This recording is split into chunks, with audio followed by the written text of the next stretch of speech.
Olá, eu sou o professor Robson Dias, psicólogo, neuropsicólogo e mestre em psicologia na linha de psicologia e processos educativos, além de professor aqui do Grupo Remo Educação. Hoje eu quero conversar um pouquinho com você sobre um tema que vocês têm pedido bastante pra gente, o transtorno positivo desafiador. Antes da gente começar a abranger e aumentar essa conversa e expandir esse diálogo, eu quero que a gente entenda um pouco o que é esse transtorno. O próprio nome já especifica do que ele se trata. Eu tenho um transtorno marcado por comportamentos de desafio e oposição. Mas quando a gente vai esmiuçar esses comportamentos, eu tenho outras três classes de comportamento que classificam ou que denotam os comportamentos e que vão dar o diagnóstico de TOD. Essas três classes são um humor constantemente irritado ou constantemente raivoso. Eu também tenho um comportamento questionador e desafiante. E além disso, eu posso ter também uma índole vingativa. Então, um comportamento questionador e desafiante, um humor raivoso e irritável e uma índole vingativa são as três classes de comportamentos que podem denotar uma pessoa com TOD ou com transtorno positivo e desafiador. Mas, Robson, é muito amplo pensar sobre tudo isso. Então, vamos pensar algumas características do transtorno positivo e desafiador? Vamos lá, uma pessoa com transtorno positivo e desafiador ou uma pessoa com TOD, ela pode apresentar algumas características comportamentais e no seu trato social. Vale lembrar que as pessoas com TOD, elas não conseguem controlar esse humor raivoso e irritável. Isso é aprendido ao longo do tempo de psicoterapias. Mas vamos lá, quais são os comportamentos ou as principais características que podem mostrar que uma pessoa tem o transtorno positivo e desafiador? Normalmente as pessoas TOD são pessoas que têm uma impaciência bastante frequente, então elas são frequentemente impacientes, não conseguem esperar. Elas tendem a discutir com os adultos também, especialmente no caso de adolescentes, mas as crianças também vão se opor e vão desafiar. Elas são indisciplinadas e elas desafiam o tempo todo, especialmente quando alguém tenta mostrar-se superior a ela ou tenta dar um comportamento ou dar um comando para ela. Ela não tende a não aceitar muito bem esses comandos ou ordens, então ela automaticamente se desafia e desafia a pessoa e impõe-se sobre ela. Eles têm um comportamento opositivo bastante marcado. O próprio nome da patologia já fala isso. Então, obedecer solicitação, obedecer regra, é sempre uma dificuldade bastante grande para a pessoa com transtorno positivo e desafiador. Ela também pode implicar com as outras pessoas, especialmente com os pares dela. No âmbito escolar, isso fica bem marcado, isso fica bem denotado, tá? Então ela vai implicar com os colegas, provocar os colegas, não vai parar quieta. E normalmente também ela não se responsabiliza pelos seus próprios erros. Ela acaba culpando ou culpabilizando outras coisas, outros objetos ou outras situações pelo comportamento inapropriado dela. Além disso, ela se aborrece com bastante facilidade e ela pode ficar com raiva ou pode ficar até mesmo um pouco agressiva, um pouco exaltada com uma certa facilidade. Além de ressentir e ela ficar rancorosa, mostrar-se rancorosa. Aí entra aquela parte da índole vingativa que a gente falou. É bem importante a gente entender quais são essas características comportamentais, porque elas ficam marcadas desde o começo do transtorno. O TOD acomete, ou o TOD pode começar a se desenvolver, especialmente em crianças, a partir dos 6 anos de idade até os 10, 12 anos de idade. Essa é uma média geral, tá? Mas claro que a gente tem vários relatos de crianças que já demonstraram os comportamentos TOD muito antes dos 6 anos de idade, e a gente tem TODs, pessoas com TOD, que vão levar e vão viver com a patologia e com o transtorno até a vida adulta. Então é bem importante conhecer os comportamentos, mas também saber qual é a diferença entre um comportamento raivoso, irritável, questionador e opositor, de qual é birra ou de qual comportamento, na verdade, é só uma oposição natural da idade. A gente tem que pensar, analisar que existem outras patologias que podem trazer ou podem se parecer com o TOD em alguns momentos. Como, por exemplo, o transtorno do espectro autista, que ele tem momentos onde ele fica irado, e a gente também tem o TDAH. Inclusive, dentro da história do TOD, dentro do entender o TOD ao longo da história, até a década de 80, achava-se que TOD era só uma das características, que a gente entende como TOD, era só uma das características do transtorno do TDAH, do transtorno do déficit de atenção com hiperatividade, com ou sem hiperatividade. Então, quando a gente pensa que esse transtorno como um todo, ele pode ser confundido com outros ainda, e pode ser confundido com birra ou com comportamento hostil simplesmente, é bem importante entender o que ele é, entender as características e entender um ponto bem importante nesse caso. Quando eu penso em comportamentos agressivos ou comportamento de birra, todo mundo passa por esses comportamentos, especialmente crianças e adolescentes, que é aonde, ou é a faixa etária aonde o TOD fica mais evidente. Claro que, para ser TOD, não basta ter um comportamento agressivo, raivoso ou irritável, ou desafiante opositor. Mas esse comportamento tem que estar por um longo período. A pessoa tem que demonstrar esses comportamentos por um longo período de tempo. Então, essa é a característica marcante, tá? Além de todos esses comportamentos, todas essas características comportamentais, isso tem que estar presente ao longo dos dias, com uma frequência bastante estável, durante bastante tempo, tá bom? Então, esses são os dados importantes. O TOD, ele é uma patologia que ela é classificada dentro de uma classe de transtornos que nós chamamos de transtornos disruptivos. O que significa transtorno disruptivo, Robson? São transtornos onde ele apresenta algumas alterações de comportamento, e essas alterações de comportamento normalmente vão ser comportamentos antissociais ou de violação de regras básicas. E a pessoa com transtorno positivo desafiador se encaixa dentro desses transtornos disruptivos. Os transtornos disruptivos, eles são bastante difíceis de diagnosticar. Eles são complexos de se identificar porque eles fazem parte de uma classe mais comportamental. Então a gente não consegue ter outras observações além da própria observação comportamental. Vale lembrar também que no diagnóstico a gente não tem absolutamente nenhum exame que nos ajude. Então toda a parte diagnóstica é feita através de observação, análise e conversa com os pais e com a escola. Bom, mas vamos lá. Um outro dado importante que eu quero discutir com você sobre o transtorno positivo desafiador é que muitas vezes ele pode ser diagnosticado de uma forma muito errônea com ansiedade nas crianças. E claro que muitas vezes pode não ser o transtorno positivo e pode ser ansiedade, assim como muitas vezes pode não ser só uma crise de ansiedade, mas sim um transtorno positivo desafiador. Então vamos lá, vamos tentar entender juntos o que é ansiedade, porque a ansiedade ela é um fator complexo. A ansiedade faz parte da vida de todo mundo. Todo mundo já se sentiu ansioso uma vez ou outra. Mas vamos tentar diferenciar o transtorno positivo desafiador da ansiedade. Tudo bem? Então vamos lá. O TOD, ou transtorno positivo desafiador, ele é um transtorno de conduta. Então ele tem uma dimensão comportamental muito forte. Já a ansiedade, ela tem uma dimensão afetiva, psicológica muito forte. Claro que os dois podem se confluir, eles podem ser e coexistir na mesma pessoa. Inclusive, os transtornos de ansiedade e a própria ansiedade pode ser uma comorbidade dentro do TOD. Mas a gente tem que entender o que é essa ansiedade para a gente poder entender quando a pessoa está tendo uma crise de ansiedade ou está tendo uma crise de agressividade, uma crise provocada pelo TOD. A ansiedade, antes de mais nada, ela é uma característica natural dos seres humanos. Todo mundo passa por ansiedade, ela é uma reação normal. Inclusive, ela é uma reação que nos prepara para as situações que a gente vai vivenciar. Ou seja, a gente vive situações ansiogênicas ou situações de ansiedade ao longo da nossa vida todos os dias. Todos os dias a gente passa por situação de ansiedade. E as crianças também, porque as crianças também vivenciam ansiedade. Quando essa ansiedade deixa de ser normal e se torna patológica, então? Quando ela atrapalha a minha vida, quando ela se torna muito intensa e quando ela não me deixa fazer algumas coisas. A gente pode ter crises de ansiedade também, são momentos de rompantes de ansiedade maior, mas claro que a gente tem que analisar caso por caso. A ansiedade num nível adequado, ela me prepara para situações que vão vir. Por exemplo, quando eu vou vivenciar uma situação nova, eu já sei que eu vou vivenciar essa situação nova, então eu fico ansioso e o que é? Eu estou me preparando psicologicamente e fisicamente para essa ansiedade. Então o nosso cérebro nos prepara através da ansiedade. Uma resposta que todos os manuais diagnósticos falam que vem junto com a ansiedade é o medo. Medo e ansiedade andam juntos. Inclusive, algumas patologias, elas têm essa característica do medo que causa ansiedade. Mas não é disso que a gente vai falar hoje, é só para vocês saberem, terem essa curiosidade. Bom, a ansiedade, quando ela foge dos padrões normais, quando ela se manifesta de uma forma muito intensa, ela traz sintomas físicos e psicológicos bem marcantes. Claro que numa situação mais sutil de ansiedade, essas manifestações também vão existir. Só que quando ela se torna muito grande, isso fica muito evidente. Existem duas classes comportamentais, ou duas classes de comportamentos, duas classes de manifestações físicas, de manifestações que podem ficar muito marcadas dentro da ansiedade ou do transtorno de ansiedade. A primeira são as manifestações físicas e a segunda são as manifestações psicológicas.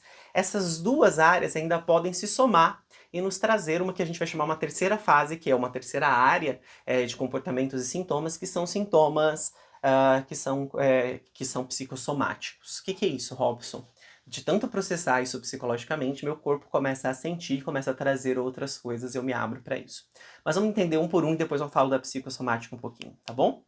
Vamos lá, o que são esses sintomas físicos? Os sintomas físicos nada mais são do que o nosso corpo se preparando para a situação ansiogênica. Então, o nosso corpo se prepara numa situação de ansiedade. Mas quando eu vivencio uma ansiedade muito extrema ou uma situação de ansiedade que foge do padrão do que seria normal ou do que seria esperado, essas manifestações ficam muito fortes. Então, quais são essas manifestações?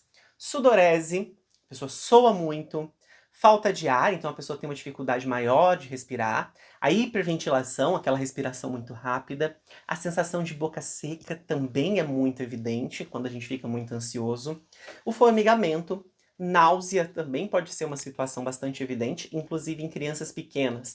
A situação de ansiedade extrema tende a vir com náuseas, ondas de calor ou ondas de frio, ou calafrios, também podem acontecer e acometer a pessoa que está vivenciando uma situação de ansiedade, além de tremor, tensão muscular e até dor no peito ou taquicardia, aquele coração que fica muito acelerado. Sabe quando a gente fica muito ansioso e tudo dispara? Isso são sinais de ansiedade, sinais físicas da ansiedade. Robson, esses sinais físicos são todos juntos? Acontecem todos ao mesmo tempo? Todo mundo sente tudo? Não, cada pessoa vai experienciar no seu corpo uma vivência ou sintomas físicos da ansiedade de acordo com o seu organismo. Mas, via de regra, a maioria das pessoas tem esses sintomas, são sintomas mais gerais do que seria a ansiedade. Além disso, a gente tem os sintomas psicológicos da ansiedade. E quais são esses sintomas psicológicos da ansiedade? Eu posso ter a sensação de apreensão, a sensação de medo, como já disse para vocês, a maioria dos manuais diagnósticos, eles consideram medo e ansiedade como respostas naturais e respostas irmãs a situações novas.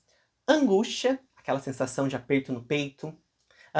A inquietação de não saber esperar, ficar muito ansioso, aquela sensação de ai meu Deus, e agora?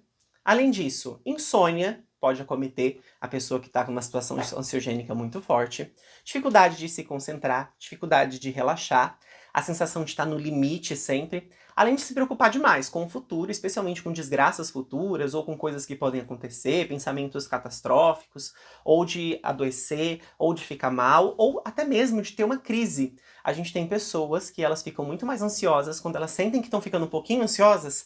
Essa ansiedade aumenta muito porque elas sentem que podem estar começando ou entrando numa onda de crise de ansiedade, e isso pode desencadear uma série de fatores e uma série de sentimentos nela que não são legais.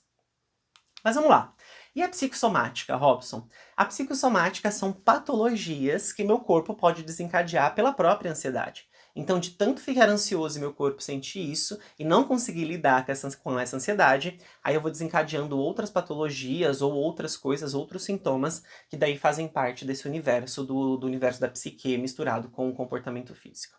Quando o meu psíquico não consegue lidar com algumas coisas, ele vai manifestar fisicamente, vai manifestar no meu corpo. E isso é a psicossomática que pode acontecer no transtorno, na ansiedade e até nos transtornos ou nas crises de ansiedade. A pessoa com TOD, ela também pode ter situações de ansiedade. Claro, todo mundo vive, como já falei para vocês, situações ansiogênicas. E a criança com TOD também. A criança com TOD, ela não controla a sua raiva, a sua agressividade, ou ela não controla essas crises. E muitas vezes ela pode ficar muito ansiosa com relação à crise ou no pós-crise. Então a gente tem que entender também de ansiedade para poder lidar um pouco com essa criança, para poder entender e ajudá-la muito melhor, eu como adolescente, para ajudá-los a entender e a lidar com a situação das crises. A pessoa com TOD, ela não controla a sua raiva, a sua agressividade e as crises. Então isso pode deixá-la muito ansiosa por tentar lidar. Então a criança ou o adolescente, às vezes ele fica tão ansioso com a crise que está acontecendo que isso pode intensificar ou potencializar a crise. Quando as reações físicas que acontecem dentro do movimento de ansiedade que eu vivencio são anormais, são intensas demais, são fortes demais, aí eu posso ter não só uma crise de ansiedade, mas eu posso ter um transtorno de ansiedade. Dentro dos transtornos de ansiedade, eu tenho várias patologias que podem vir. Eu tenho, por exemplo, fobias, eu tenho transtorno de ansiedade generalizada, Transtorno afetivo bipolar também pode vir associado com ansiedade de fundo. Então a gente tem várias outras patologias que podem participar ou que podem coexistir e que podem se tornar transtornos se a pessoa não souber lidar exatamente com essas crises de ansiedade. Mas hoje eu quero falar um pouquinho mais para vocês sobre crise de ansiedade, não sobre os transtornos de ansiedade. O que é essa crise de ansiedade? A crise de ansiedade nada mais é do que uma resposta intensa e uma resposta extrema de pânico e nervosismo frente a uma situação ansiogênica. Então, normalmente, frente a eventos ou momentos estressantes, momentos traumáticos ou momentos de medo muito extremo. Lembra, ansiedade e medo estão juntas o tempo todo. Essas situações e essas vivências de ansiedade e medo extremas caracterizam as crises de ansiedade.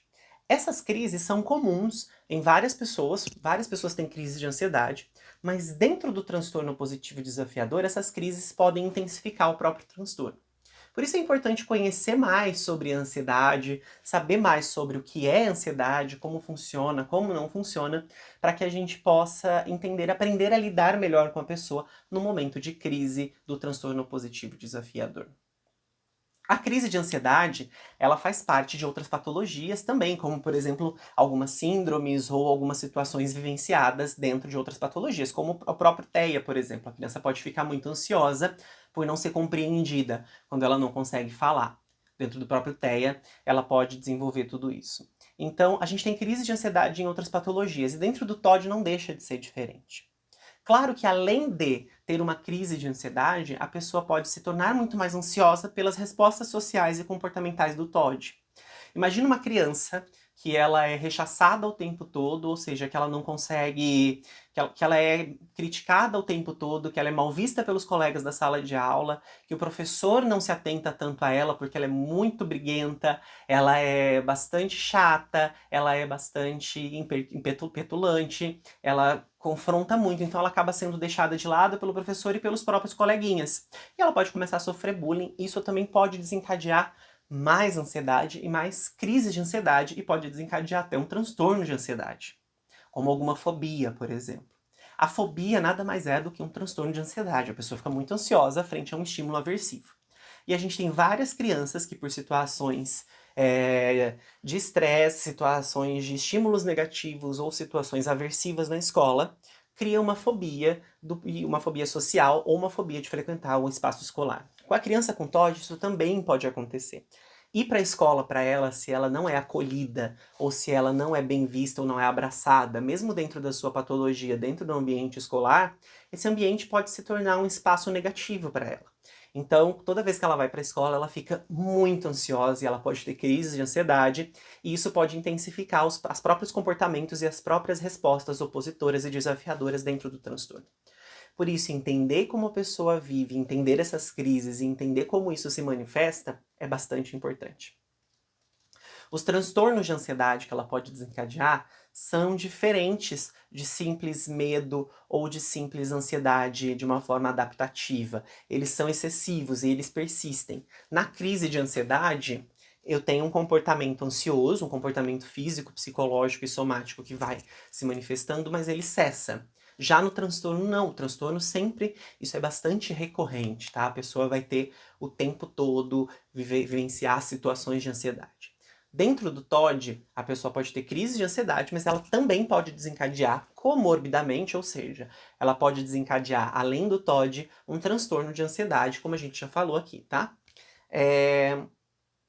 Vale lembrar que a pessoa com TOD, o transtorno em si, já causa bastante ansiedade na pessoa, já causa muitos impactos sociais na vida dela.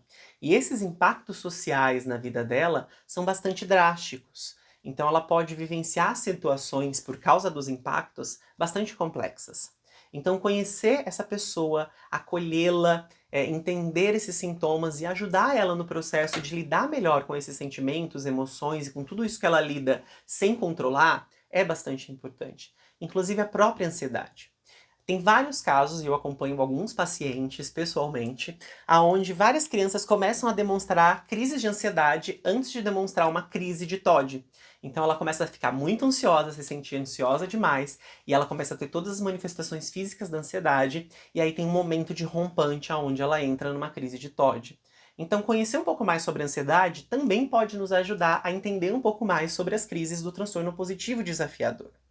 Essas crianças que eu acompanho, por exemplo, a gente faz um processo de acompanhamento com os professores, aonde os professores, já conhecendo e já pescando os sintomas da ansiedade, eles já começam a perceber que essa criança pode ter uma crise mais séria dentro do transtorno positivo desafiador. Então ela vai começar a se opor, a desafiar e vai ficar numa raiva muito grande. Então, quando eles pescam já esses sintomas, claro que isso é aprendido, a gente tem todo um trabalho para aprender a lidar com isso, mas depois que eles pescam que essa criança está ficando muito ansiosa, eles já dão uma tirada da criança da sala, já conversa com a criança, muda o espaço, muda a dinâmica, tenta criar novas situações para acalmar essa criança. Claro que é muito importante, além disso, a própria criança aprender a lidar com as situações de ansiedade.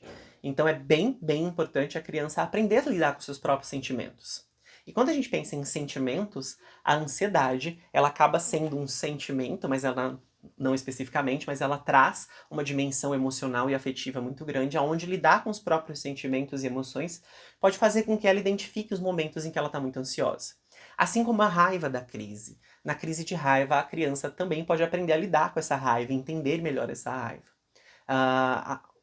A educação emocional, o pensar emocional é extremamente importante, especialmente com crianças com TOD.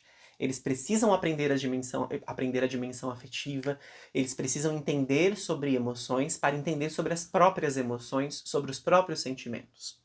As emoções e os sentimentos experienciados por cada pessoa, eles têm uma dimensão única, é uma dimensão muito particular. Então essa criança precisa aprender o que são os sentimentos para ela aprender a identificar dentro dela e aí ela entender se ela está ficando com raiva ou se ela está ficando bastante ansiosa. Tudo isso demanda tempo, demanda aprendizado. Mas Robson, eu não sou psicólogo, eu não sou médico, como que eu vou fazer isso com a criança? No nosso dia a dia, a gente pode fazer muita coisa que ajuda a criança a entender suas emoções, a entender seus afetos. Por exemplo, uma criança com uma crise de raiva ou uma crise de TOD. Quando passar a crise, a gente pode conversar com ela, fazer ela entender qual foi o sentimento, qual foi a emoção, se ela ficou ansiosa, se ela não ficou ansiosa. Ou, se ela não souber te dizer isso, o que você sentiu? Como você se sentiu? E aí a gente identifica se ela ficou ansiosa ou não, e isso já pode ser um indicador para ela. Quando a criança aprende a lidar com ela mesma e com os sentimentos, ela mesma pode criar situações ou ela mesma pode criar alguns paradigmas que façam e facilitem o processo social dela. Vou lembrar vocês mais uma vez. O transtorno positivo desafiador, ele traz uma dimensão social muito grande. O impacto social do transtorno positivo desafiador na vida de uma criança, e ouso dizer, muito mais na vida de um adolescente que precisa dos grupos sociais, é muito grande. Então, quando ela aprende a lidar com ela mesma, e quando ela é bem acolhida dentro de todas essas dimensões, obviamente vai ficar muito mais fácil para ela. Então ela vai ter um desenvolvimento muito melhor. Toda criança, todo adolescente e também todo adulto que consegue olhar para si mesmo e entender a si mesmo, tem um desenvolvimento muito melhor. Então, no adulto isso é um pouco mais fácil. O adulto consegue entender e se olhar um pouco mais. Agora, as crianças e os adolescentes, eles não conseguem ter essa dimensão. E especialmente no TOD, onde ele tem esse rompante, essa crise, mas ele não tem controle. E por ele não ter controle, ele tem que aprender sobre esse controle. E mais do que isso, ele tem que aprender o que é essa crise para daí ele entender o que é o controle. E aqui eu tô falando só da raiva. Agora imagina somar nisso tudo a ansiedade. Entender quando ela tá ansiosa, entender quando ela tá ficando eufórica, quando ela tá ficando muito ansiosa com tudo isso, para daí eu poder intervir ou ela mesma poder se entender e ela poder entrar num processo onde ela consegue se identificar melhor. Obviamente que todo esse aprendizado que ela tem na infância e na adolescência, ela vai levar para a vida adulta e vai fazer ela se tornar um adulto ou uma adulta muito melhor consigo mesma e que aprende a lidar socialmente muito melhor. Um dado muito importante que a gente não pode esquecer é crianças com transtorno opositor desafiador ou adolescentes com transtorno opositor desafiador que não são tratadas, que não têm intervenção nenhuma ao longo da vida, elas podem desencadear transtorno de conduta e até mesmo um transtorno de personalidade antissocial. Por isso é tão importante educar essas crianças emocionalmente para que elas possam entender e lidar consigo mesmas. E quando eu falo de emoção, eu estou falando exatamente sobre isso. Entender o que é emoção, o que é sentimento, entender como cada um funciona dentro de mim, para eu poder entender quando eu estou com medo, quando eu não estou com medo, quando eu estou ficando eufórico, quando eu não estou ficando eufórico. E também, especialmente, quando eu estou ficando com raiva e quando eu não estou ficando com raiva. Conhecer tudo isso é muito importante para as crianças com TOD, mas não só para elas. Qualquer criança que aprende mais sobre si mesma vai ter um desenvolvimento muito melhor. Qualquer criança que aprende sobre si, ela vai ser muito mais autônoma no futuro e ela vai ter uma qualidade de vida e uma saúde mental muito melhor. Quando a gente pensa em tudo isso dentro do contexto escolar ainda, dentro de uma sala de aula, por exemplo, onde eu tenho várias crianças ao mesmo tempo, tendo que lidar com vários sentimentos e várias emoções, ela aprender muito mais sobre ela, eu te garanto, vai te ajudar e vai ajudar dentro do processo de aprendizagem. Em casa, a mesma coisa. Uma criança que sabe muito mais sobre si, dentro de casa, ela tende a participar muito mais e os conflitos podem ser muito menores também. E a gente sabe que dentro de casa, os conflitos com TOD, eles são bastante grandes e são bastante frequentes. Inclusive, a oposição e o desafio são com figuras de autoridade e normalmente começam dentro de casa com os pais. Ou com o pai ou com a mãe, ou com os dois também, por que não? Então a gente precisa estar bem atento a esses sintomas, entender essa dimensão comportamental e essa dimensão afetiva, psicológica e diferenciar a ansiedade do TOD, mas também entender que eles podem se confluenciar, que eles podem se cruzar e que eles podem coexistir, inclusive. Então eu posso ter uma criança com transtorno positivo desafiador que também tem um transtorno de ansiedade, eu posso ter uma criança com transtorno positivo desafiador que tem várias crises de ansiedade, e eu também tenho uma criança que tem transtorno opositor desafiador e que vivencia a ansiedade no seu dia a dia, no seu cotidiano. Assim como eu tenho crianças sem transtorno positivo desafiador que vivenciam tudo isso. Então, por isso é bem importante conhecer sobre emoção, sentimento, afeto, conhecer sobre medo, ansiedade e também conhecer sobre o transtorno opositivo desafiador. A gente sabe que nos dias de hoje é bastante complexo a situação, o tema educação, regras e limites, mas a gente precisa entender quando eu saio de um padrão de normalidade também do transtorno de normalidade do comportamento e entro dentro de uma patologia comportamental. Então, quando eu saio de uma criança que só é rebelde, ou de um adolescente que só é rebelde, ou de uma criança que só é birrenta, para partir para um transtorno, para entender se eu estou falando de um transtorno disruptivo, ou se eu estou falando de um transtorno de conduta, ou se eu estou falando do transtorno positivo e desafiador. Então, o conhecimento pode agregar muito no nosso cotidiano. Pai e mãe, esse conhecimento pode ajudar no contexto social, pode ajudar a lidar dentro de casa, a entender melhor e a ajudar na educação dos filhos, especialmente, não só na educação, mas na formação deles para a vida adulta, para formar cidadãos muito mais conscientes e com uma saúde mental muito melhor. E professores, esses conhecimentos todos podem ajudar na sala de aula, favorecer o processo de ensino-aprendizagem e amenizar muito o impacto do dia a dia dentro dos processos de aprendizagem e também no desgaste que toda a demanda de educação tem. A gente sabe que é cansativo dar aula, a gente sabe que o processo de ensino-aprendizagem é muito penoso, é muito cansativo, dá bastante trabalho. Então, quando eu conheço mais das patologias, quando eu conheço mais desses sintomas e aplico isso no cotidiano e aplico esse olhar dentro do cotidiano, eu posso te garantir que facilita muito. Bom, se você quiser saber um pouco mais sobre TOD e outros assuntos relacionados ao transtorno positivo desafiador, fica ligado nos conteúdos aqui do Grupo Remo Educação. Aqui a gente sempre tem vídeos, sempre tem texto, sempre tem muita coisa em nossas redes. Então, fica ligadinho nas redes sociais todas, que sempre tem muito conteúdo interessante, muito conteúdo legal para vocês.